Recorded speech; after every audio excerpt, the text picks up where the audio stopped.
Alright, ladies and gentlemen, the long-awaited Cleric content. I kind of put it off this week. I was busy on the weekend, and then I just couldn't be arsed Monday, Tuesday. Um, which means that this is coming like less than 12 hours for most people before the games, but whatever. We'll live on. There's not really that much to say anyway.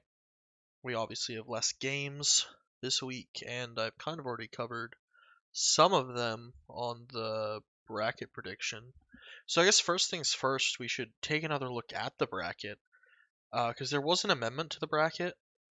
Previously, it looked like Dumbledore was going to be here, and Creature was going to be down here. It's actually on the prediction bracket. That's how I had it. But this was a mistake. The seedings were actually swapped. Dumbledore had been given third seed, and Creature had been given second seed, which was incorrect. And so that was corrected. As you see here, it's going to be Dumbledore versus Victoria's Secret, and Creature versus Wilgang. So I thought I'd just mention that first of all in case anyone was confused. And then let's just look at the games from last week. We had a couple upsets, at least. I mean, they were actually, I guess, also upsets in terms of seeding, but they were definitely upsets in terms of my opinion. The second game in particular, not the second game, the Wars and Base game in particular. We'll start off with O's versus Vapor. I got to watch most of this game. I actually got to watch a lot. It was kind of weird. I don't know exactly what happened, but I think the O's game was played super late at night for some reason. So I was able to watch Victoria's Secret Warden Base and then jump straight into the O's series without missing anything, or not missing much at least. I think I may have missed the laning phase here, but so game one, Vapor, they come out with a super early jug pick when the Mars is revealed. Strangely, O's pick a Willow into that. I mean, Willow isn't as popular nowadays, I don't think, but I remember when Willow was super popular, Jug was like the go-to counter because you can just spin out of all her bullshit. So that was an odd choice from them, I think. We also see the Charb's Razor come back. We'll go over this probably once I'm done looking at all three games, or maybe during the third game, because I definitely have some opinions on this Charb's Razor versus other heroes. O's with the Ursa, classic hero of theirs, it seems. They like to pick this one a lot. I guess I should also mention that O's has their full team here, which is pretty great. I don't know if for playoffs we're perhaps going to see more of their full roster, if they're going to be maybe putting more emphasis on getting everyone here and making sure reschedules can happen where they can all show up. Because in the group stage they use stand-ins a lot. Pretty nice to see their full team, although they did lose, which I guess unfortunate for the boys to show up and then get knocked to lower bracket, but I don't know. I think it's nice when the teams are actually able to play with their full rosters. Was there much else of interest? Not really. I think this guy may actually be a Tinker player. Yeah, it's in his top 5. So they pick out this guy's Tinker. I'm gonna be honest, the Tinker didn't look, not that he played it poorly or anything. I'm still not convinced that hero is very good, but they chose to pick it anyway. I guess it was a pretty decent front line for him to do Tinker things. You know, he landed lots of rockets and shit. We also saw, is this like a build? I actually don't know. This is not even the last of this that we're going to see, the Arcane Blink Rush on SF. I've heard a lot of people talking about it and doing it. I can't tell if this is a meme or actually good or not yet. We'll see. So the way this game went was the Razor won the lane against the Ursa. SF apparently lost mid. I don't remember it seeming like he lost mid very hard. We could look at the lanes. Sometimes Dota buff is weird, sometimes I just misremember. Let's see. He was down like 500 gold. I guess a lot of XP, but that's only because Tinker got kills in other lanes. Yeah, it seemed like a draw mid to me. I'd say that's just an incorrect read there. But the other lanes were losses. I think this is pretty accurate here. 10 minutes, 3k lead. 3k obviously isn't huge, but 10 minutes, that's usually a sign something's gone wrong. Rock died a lot as well. Rock was like 0-11 at some point, so he did bring it back with the 4-16 score, but he had a rough game for sure. Although what I think was interesting about this game is that O's did still continue the run at you strat, the very aggressive way they play even when they had a disadvantage, and it didn't work out fully, but I mean, you see these like kills here. I mean, these were just O's running in, jumping in with the Mars ulti, being super aggressive, smoking into the enemy side of the base, even when down in gold. So anything I said last week about O's not being able to run at you if they lost lanes was wrong. That was incorrect. It seems like they'll just do it anyway, especially when they're drafting like this. But, I mean, they did still lose, so winning lanes is always a good thing. Move on to game 2 here, where Team O's brought it back. This game was interesting, because I think this was probably the stompiest game of the series, if I'm remembering correctly. They picked this sniper last. It didn't even look like a crazy good sniper game, but he crushed mid. Like, I think mid was just sad, honestly. Let's see if it was as bad as I remember. Yeah, all over 1,500 gold, 4-1. He literally killed Puck 4 times, I believe, in lane. It was actually insane how bad that lane went for Team Vapor. They had Charbs on not Razor, and he went 2-16. Very sad acts. I mean, part of it is obviously that they're losing and he's initiating and he's dying even more, but a lot of the deaths were very early in the game. Kira played AM. It was okay. It could not bring them back from this, whatever happened this game. He's also playing into a void, which, the AM pick, I think it made sense here. It makes sense against these heroes, but the Team O's response to the void, the faceless void, I think was quite smart because it did just destroy him. Let's see. Yeah, 3 of his 5 deaths are just getting chronoed. It may have even been more. I think it may have actually been 4 of his deaths were chronoed, but Sniper just happened to take one of them in the chrono. So, a very effective draft here from Team O's. I'm not sure how effective it was meant to be. Like, I don't know if Sniper's meant to win lane this hard, but if this is like an actual counter and not just like out skill, then I'd say it was a very good draft because I think they're very happy with their pause 1 matchup, and then they just win mid on top of that. So, yeah, good shit. Lanes equals 1, game equals 1. Common theme. Sniper's build was also wild, by the way. This was very interesting to see real time as it developed. Yeah, very stompy game. And then we got to go over back here for game 3. They got split for some reason in Dota buff. And this is where Team Vapor finishes them off with this Dusa. This game was crazy close. We'll look at the graph. I really thought... Oh, no, sorry. I don't know why I said Team Vapor finished them off with the Dusa. The Dusa lost.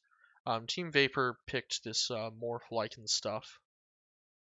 Did they? Oh, yeah, they did actually have like a pretty severe kill disadvantage. So yeah, this is this is the net worth graph. It's insane. Now, in spite of the kill score, I would say that Team Vapor looked to be in charge for most of the game.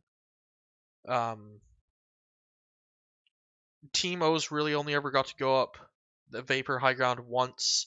I think Vapor forced O's to play defensive a lot. Like they put a lot of pressure on them, and then they were able to push high ground. And I think the only reason the kill score got like this is because near the end of the game, when the Dusa was farmed, they were just hurling bodies at the Ancient, trying to take it down. And so there's hemorrhaged a bunch of kills. I think at like 30 minutes, Vapor, I think, had a kill lead. They definitely seem to have like a pressure lead. But let's go into the draft, because the draft is super interesting to me. They picked this Dusa like insanely early. I don't know why. It worked out kind of, but at the same time, I think they were kind of burdened by it. Surprisingly, Vapor doesn't respond with an AM right away. They just pick a support. I don't know if the idea here was that they were going to pressure with the Shaman ulti, or if that was just coincidental. But as the draft develops, we see Charbs gets the Razor again, which I think is very scary. I'm actually very surprised they didn't ban it, especially considering that they put Deuce a safe lane, which I think they have done repeatedly. Oh, is this guy's most played hero? That, I guess, explains why they pick it so early. But they've done this in the past. They put it safe lane. I don't know why you don't ban the Razor. So as I kind of alluded to it earlier, but this is Team Vapor, right? So we get specifically Charbs on Team Vapor, or Charbs in AD2L. So we'll filter his games by AD2L. Charbs Viper is very solid. I think this is specific to Team Vapor. I don't think this is like a general issue he has. When he is not on Razor for this AD2L team, he is feeding. There seems to only be two modes of operation, Razor or feed. And so I'm very surprised that they gave him the Razor, especially into the Dusa lane. I mean, I'm sure it's not like a great Razor lane, but it's still Dusa can't really do anything to get him off of her. Like, I get that she's ranged, but yeah, I don't know. It seems a little odd to me. Maybe the other heroes they banned were scarier. They banned the Puck. No, they didn't ban the Puck, sorry. They banned the PL Terrorblade. AM makes a lot of sense. I don't know. Maybe it makes sense. I'm surprised they gave Charbs Razor again. But yeah. Anyway, moving on, we get a Coddle pickup. I don't know if that's specifically with healing quote unquote Dusa in mind, or if they just generally like it. We see this Morphling pickup by Team Vapor, which given the severe lack of disables on O's seemed pretty sensible. O's followed up with a hard disable. Makes sense. We get a couple bans. We get a Zeus pick, which is a little weird to me. I guess it's really like a play around Dusa game, I guess. I don't know. They pick the Zeus. I maybe it's meant to be good against Morph. I didn't quite get the Zeus pick, to be honest. Maybe it's a comfort pick. Don't know. But whichever way they did it, and then Vapor abused that by taking up this Lycan, which had, I think, a pretty easy lane. Once again, I'm seeing a draw here from Zeus and Lycan, which I don't agree with. So let's go ahead and look at the lanes. Zeus with 4,000 gold, Lycan with 5,000. I guess it's not a crazy loss by Zeus, but he has less resources here, and I'm pretty sure he lost his tower, which I don't think is reflected in this laning algorithm or whatever they do. I think the fact he had a lot of kills, I think these get factored in pretty heavily. So I would say Zeus definitely lost this lane, lost his tower. Lycan had a lot more farm than him. What proceeded to happen in the mid game was Vapor running at towers a lot. I think Kiro would just randomly die on Morph quite a bit. One of these is an Aegis, one of them's a real death. That's only happened like 2 or 3 times before 45 minutes. I'm always very skeptical of any and all Morph players. The innate ability for even like 7k players to just randomly die on that hero is insane. It just comes with the territory. Whatever. He played okay. I don't think it was like incredible, but at the end of the day, he's also like an ancient player in the Divine League, so it's fine. It wasn't too bad. Apparently, he's his most played hero. It's a little less impressive, but whatever. The morph, I think, maybe between having to farm up his items and the deaths, kind of forced Vapor to be a little 4v5e, but it didn't matter. Team O's was trying to get farm on the Dusa. I think the Dusa's farm was okay early, but it wasn't crazy. She wasn't like ahead. Let's look at these gold charts actually. Where are they? They're here, right? Nope. Nope, nope, nope, nope, nope.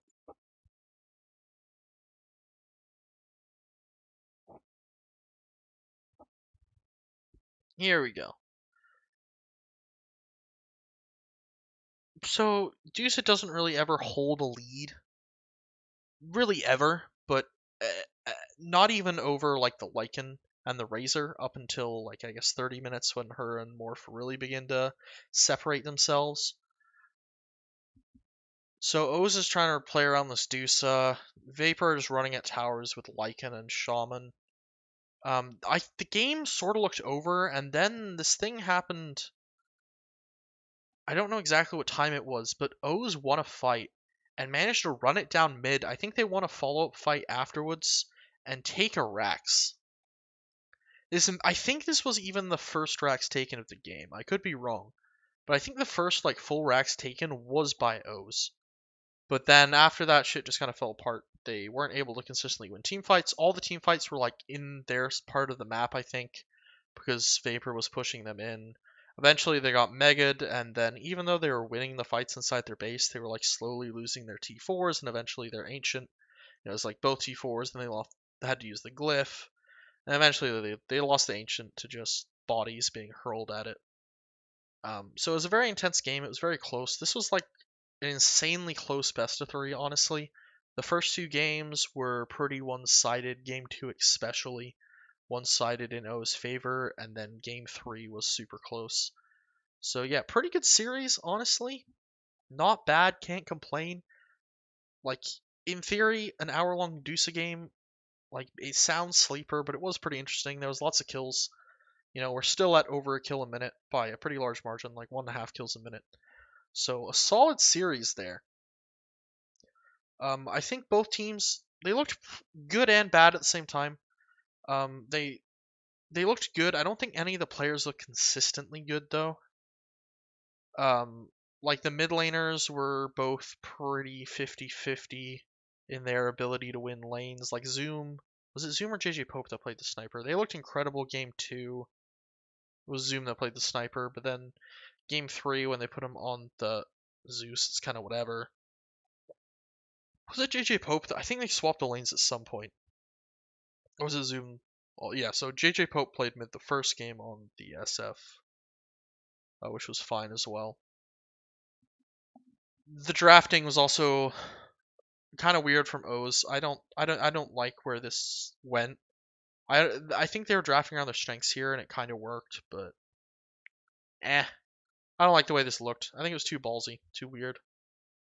So yeah, they both looked fine, but Vapor's gonna go on to Hellbears, and we'll talk about that when we get to it. I don't know. I don't think that'll be as close. Coconuts, Antikythera, forfeit. Absolutely zero surprise. I don't think anyone's expecting Antikythera to show up for a single game, and yet they're here anyway. But whatever. Willogang versus Grin. I actually got this one correct. The first game looks like I didn't watch this one, by the way. This is the one of the three that got played that I didn't watch. I think it occurred early. I actually probably could have watched it, but I think it happened early. So by the time I was back, they were done. I think. I think is what happened. It's not like a timestamp really. Oh, yes there is. Okay, I'm not gonna UTC. I can't interpret that, but whatever. Game one looks somewhat close. They had a Yuki Terrorblade. The early game's a bit of a back and forth, and then Terrorblade gets online, and it's no longer a back and forth. Pretty standard Wilgang play here. What's the point where they just like stop dying? Like 20 minutes? So I guess they kind of waited out the Scotty and then just won all the fights after that. Some support deaths for the most part. So that's a real Terrorblade death there. So something happened, but meh. Actually, both his deaths are post laning, but either way, I think this is what you'd expect out of a Wilgang game. They have, like a mid DP especially, like just a big, obnoxious pressure applying hero to make space while Yuki farms. I guess I should mention that Wilgang is once again using stand-ins. Zakatach and Flag, this is their first series with Wilgang. I'll open Wilgang's thing here. Yuki and Itzpat are the only people to play every series so far. Kill Yourself only missed one series, and then the rest of the team is just a mystery, dude.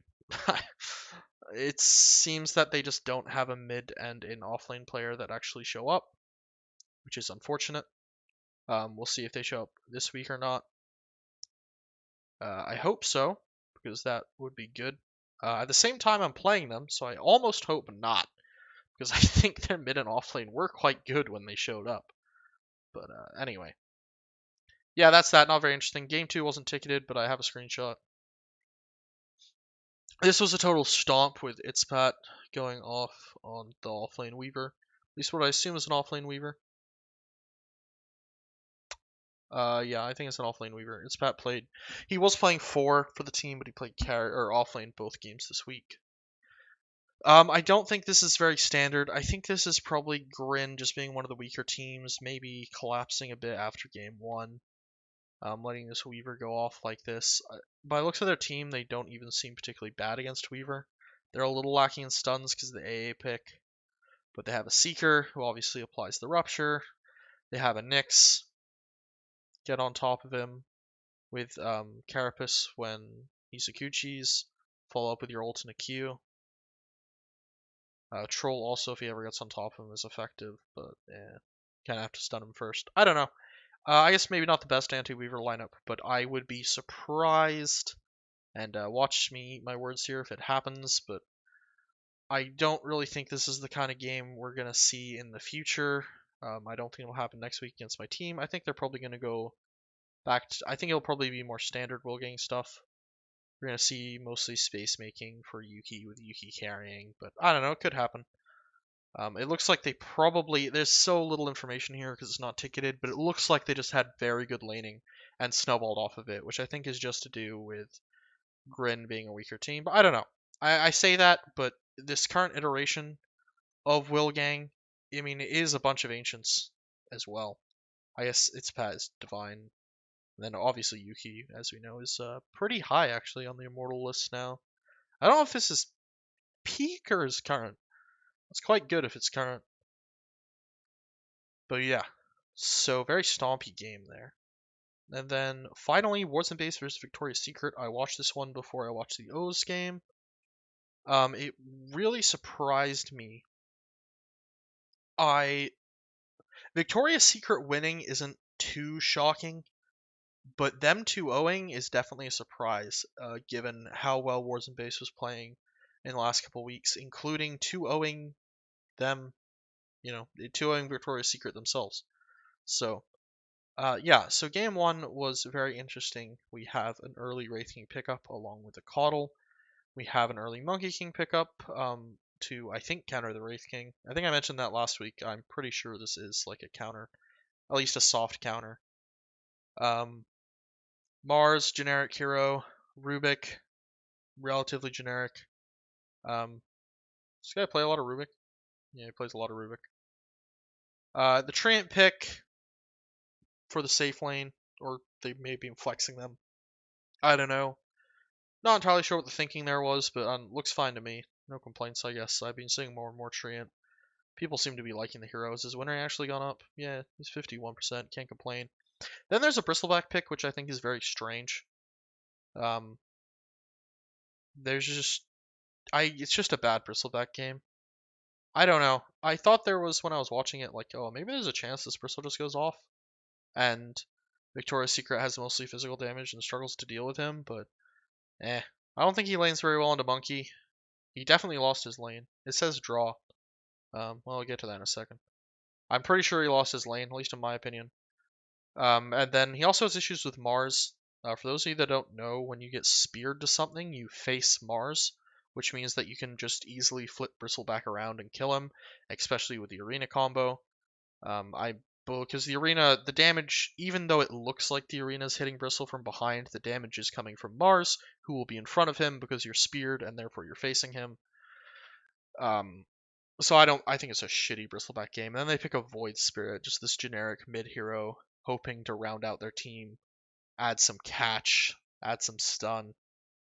More than just a tanky brawler like both Bristle and Wraith King are. And then Victoria's Secret do something very interesting, or at least in my opinion, very interesting, where they pick this mid silencer. And as you can see, it worked very well.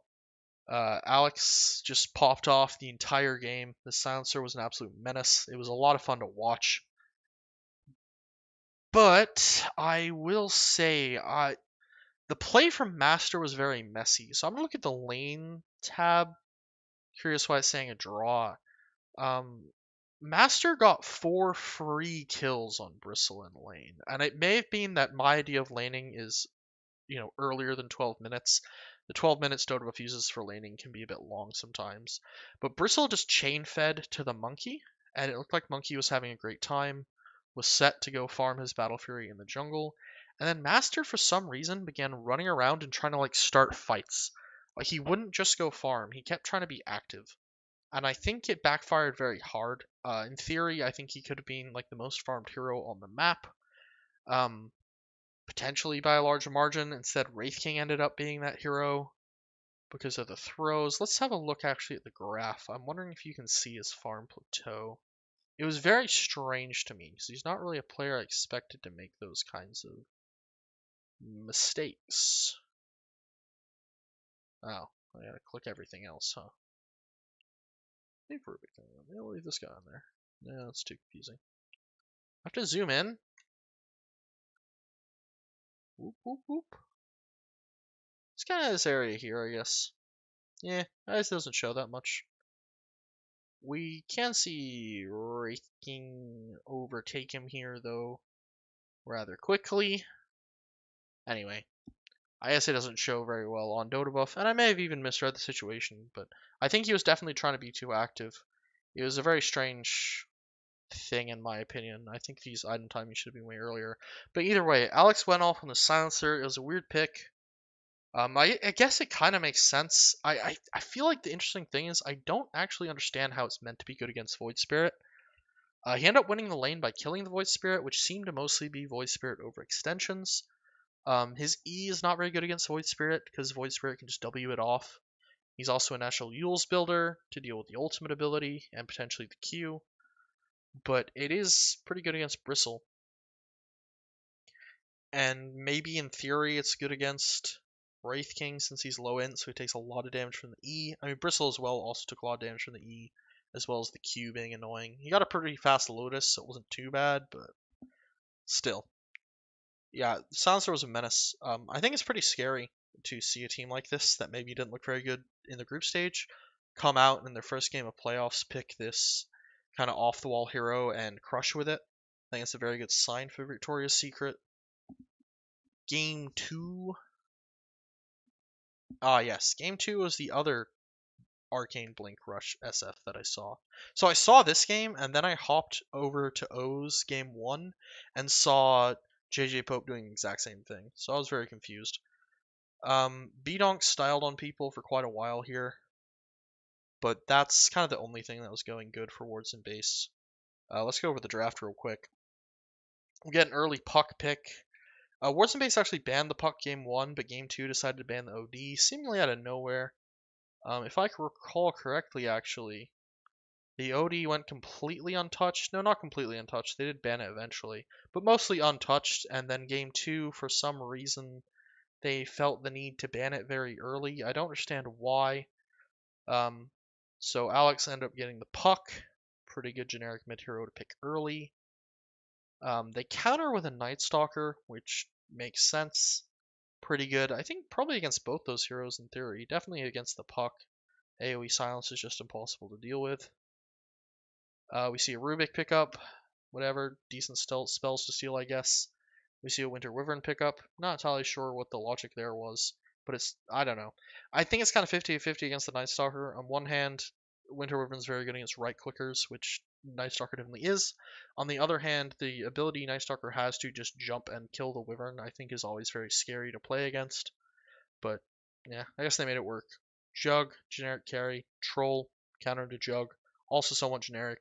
Master played it very well, much better than game 1. And then we have perhaps the most important pick of the whole thing here.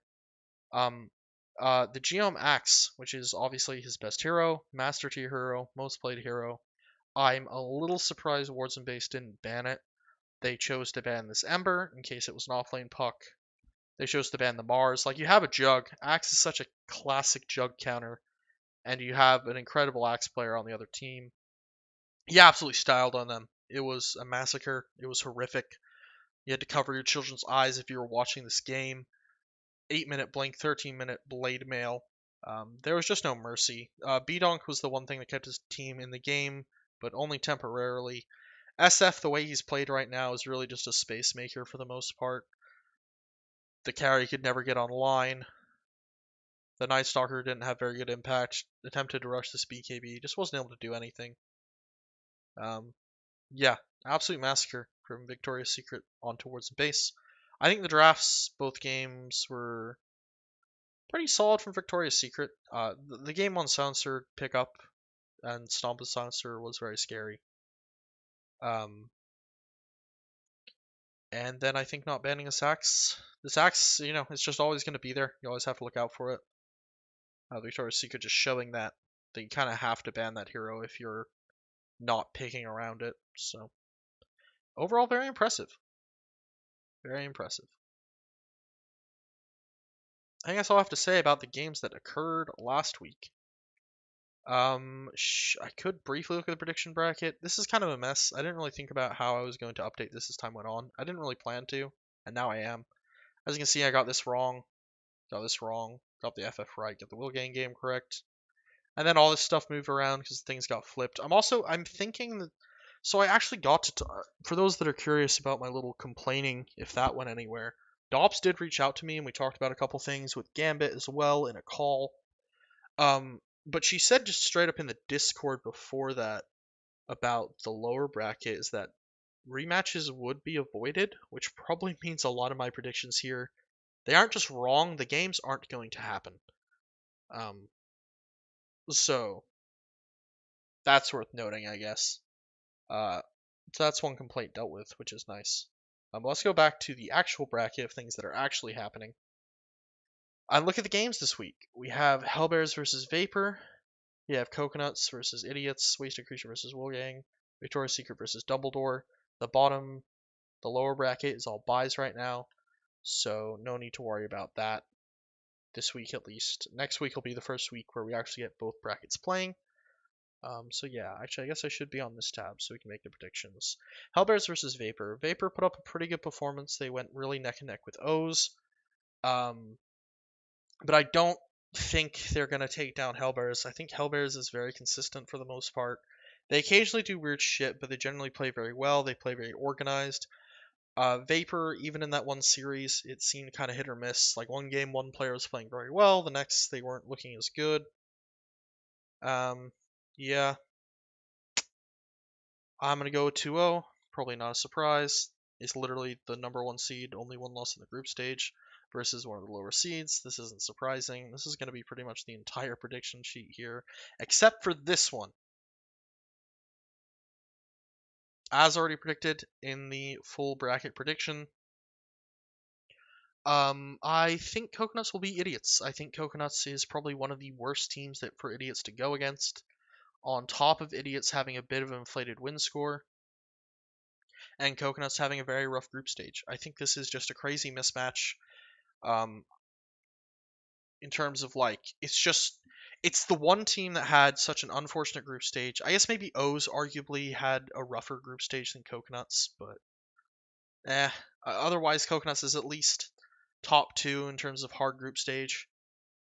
Or mixed, I guess. Like their wins were against like bad teams, and then the teams that they played, for the most part, with the exception of Vapor, every other like team they fought was just really hard, and they cost them a lot of wins. And then Idiots just rode by on a lot of FFs. I think Idiots are a bit of a mess. Like, love them. I think they're mechanically talented, but they kind of lack direction more than anything. I think the one thing that potentially leads them to win games is winning lanes and having a very rich offlaner almost every game for the games that they actually did win, or at least performed well in. Like there was one game where they had like a crazy lead early because they won lanes, and then they still lost because they were a mess in the mid game. So I don't think that's changing anytime soon. I think Coconuts is pretty clean.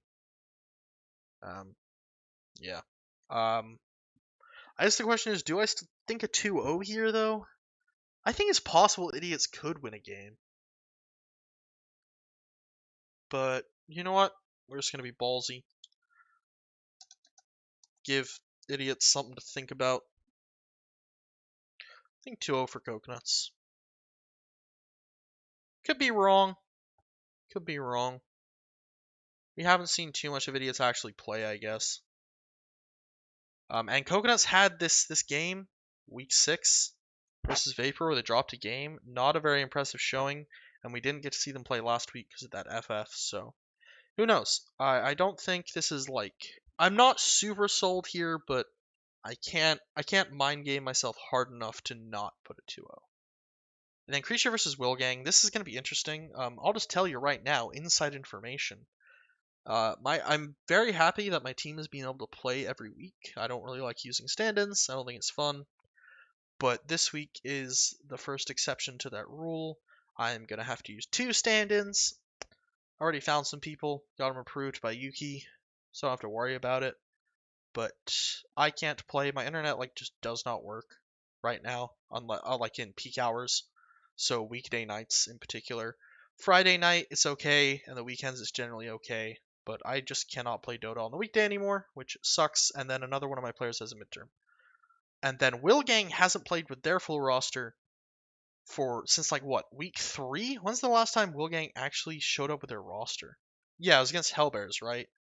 Because then they got forfeit. Then what happened after that? Then they played. Oh, what happened to the game? Was this Ember? Let's see here. Yeah, so then they played with Team Ember on week 5, and then week 6 they got another forfeit. And then last week, as we saw, they used 2 stand-ins. So he hasn't figured that out. Hopefully he's going to tell me. I will fucking rulebook your ass and give you a draft penalty if you tell me last minute, Will. Yuki, whatever. But, yeah, I don't know. I assume I'll hear from him sometime tomorrow morning or afternoon or whatever. So yeah, it's going to be a little weird because it's not like the actual teams playing per se, or it is the actual teams, but there's a lot of stand-ins, or probably a lot of stand-ins. Who knows? Maybe Wolfgang actually does show up with their full team, but I'm definitely using stand-ins. So I think I would have been, especially since it's my team, very confident in a 2-0. I think it's possible things get a little weird here. Not to give myself an out if we lose. I think we should still win. I've still got Polo, Chen, Stonks, the backbone of my team, playing. So I'm hoping we'll do well, but honestly, I wouldn't be too shocked if we dropped a game, especially if Wilgang's full team returns, because, I mean, they did 2-0 us in groups. I think it was a bit of a rough showing, and it was the old patch. I think we've done a lot better on the new patch, but yeah, that's that.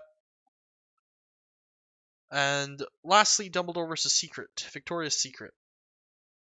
Victoria's Secret played pretty well last week. I don't know if they'll be able to deal with Dumbledore, though, to be honest. I definitely think this could be a lot closer than I thought last week before I saw them play. Before I thought it would be Wards and Base as well. I assumed was the team that would be here. It's actually Victoria's Secret, and even I don't know. I think as long as Dumbledore is able to draft well, get the heroes they want, and avoid problems like playing, against Axe with a hero that's countered by Axe, obviously. I think Dumbledore has a bit more in their kit. They obviously had a way better group stage showing. I'm going to go ahead and give them a 2-0 as well. I guess if they lost a game, I wouldn't be too surprised. If they actually lost the series, that would be very surprising. I think that would probably be the most surprising upset, assuming that Hellbears wins. Obviously, if Hellbears loses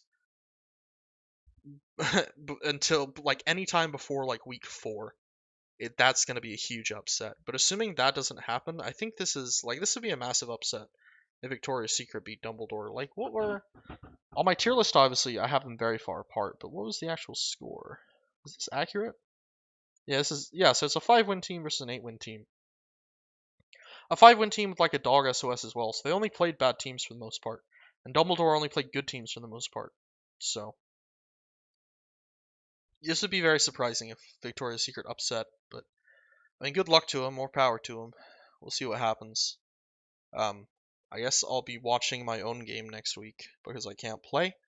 But if any of the other games get rescheduled, I will try and watch them as well for the sake of content.